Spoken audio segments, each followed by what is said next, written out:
అలానే మనందరికీ ఎంతో సుపరిచితమైన వ్యక్తి, గ్రేట్ ఆర్టిస్ట్ చిన్న గారు వేదికపైకి వచ్చి వారి అనుభవాల్ని, ఆనందాన్ని మనతో పంచుకోవాల్సిందిగా కోరుకుంటున్నామండి. ఇండస్ట్రీకి వచ్చిన రోజు అనుకోలేదండి ఇంత ఎదుగుతామని. నన్ను ఆయన యాక్టరే చేశారు. నేను ఈరోజు ప్రొడ్యూసర్ అయ్యాను, డైరెక్టర్ అయ్యాను, యాక్టింగ్ చేశాను. శివ ఆయన దగ్గర యాక్టింగ్ చేయడం అంటే ఎంత ఇంట్రెస్ట్ అంటే నాకు ఇప్పటికీ గుర్తు. హిందీ శివ షూటింగ్ జరుగుతుంటే సారథి స్టూడియోలో ఒక డైలాగ్ చెప్పాను. ప్రకాష్కే ముగ్గుసే డర్గయే అని అన్నాను. షార్ట్ అయిపోయాక ఒకసారి లోపలికి రా అన్నాడు రూమ్లోకి. వెళ్తే ఇంకొకసారి చెప్పవా అని అన్నాడు. అంటే ఆయనకి ఇష్టం అన్నమాట. ఆ యాక్టింగ్ అంటే ప్రాణం. నాకు అంతకంటే ప్రాణం. వీటన్నిటికంటే ముందు నేను ఆయన దగ్గర అసలు ఆర్టిస్ట్గా సెలెక్ట్ అవ్వడానికి అన్నపూర్ణ స్టూడియోకి వెళ్తే లోపలికి పిలిచి ఏదైనా డైలాగ్ చెప్తారా అన్నాడు.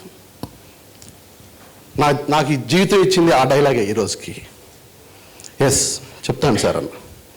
ఒకసారి ఇలా కూర్చొని చెప్పొచ్చా అండి అన్న. ఆయన తర్వాత చెప్పాడు. అయిన తర్వాత కొన్ని వందల మందిని ఇంటర్వ్యూ చేస్తే నువ్వు ఒక్కడే కూర్చొని చెప్తా అన్నావు, ఫస్ట్ ఇంప్రెషన్ అక్కడే పడింది అన్నాడు. ఆ రోజు నేను చెప్పింది ఒక్కసారి చెప్తా. మనుషులు వస్తున్నారు జాగ్రత్తలో భరణి గారికి బాగా తెలుసు.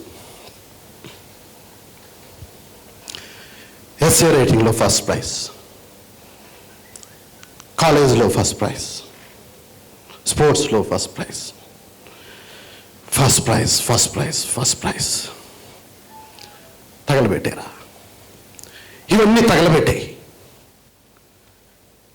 రే, ఇంత కష్టపడి సంపాదించుకున్న సర్టిఫికేట్స్ అలా తగలబడిపోతుంటే నీకు బాధగా లేదురా? బాధ ఎందుకురా బాధ? ఆ మంటలు చూడరా, ఎర్రటి ఆ మంటలు నాలుగులు చాచి ఎలా వికృతంగా నాట్యం చేస్తున్నాయో చూడు. అమ్మ చచ్చిపోయినప్పుడు కూడా ఇవే మంటలు రా. అమ్మ చిన్నప్పుడు నేను బడికి వెళ్ళేటప్పుడు వీధి మలుపు తిరిగే వరకు నేను చూస్తూ టాటా చెప్పే అమ్మ,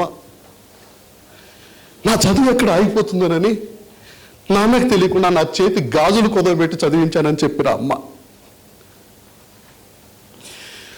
అలాంటి మా వాడో పెద్ద ఆఫీసర్ అయిపోతాడమ్మా అని మా వీధంతా చెప్పుకున్న అమ్మ.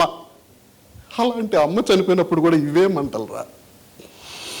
ఈ మంటలు నేను చేయలేవురా, కాల్చే ఇదే చెప్పానండి. దీంతోనే ఇంప్రెస్ అయ్యి నాకు వేషం ఇచ్చాడు, నన్ను ఇంత వాణి చేశాడు. థ్యాంక్ యూ రాము గారు. I feel like my father always. Thank you very much.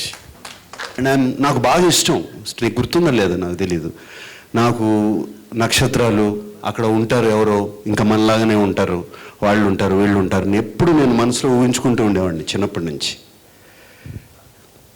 And మన ఇద్దరం దాని గురించి చాలా మాట్లాడుకుంటున్నాం.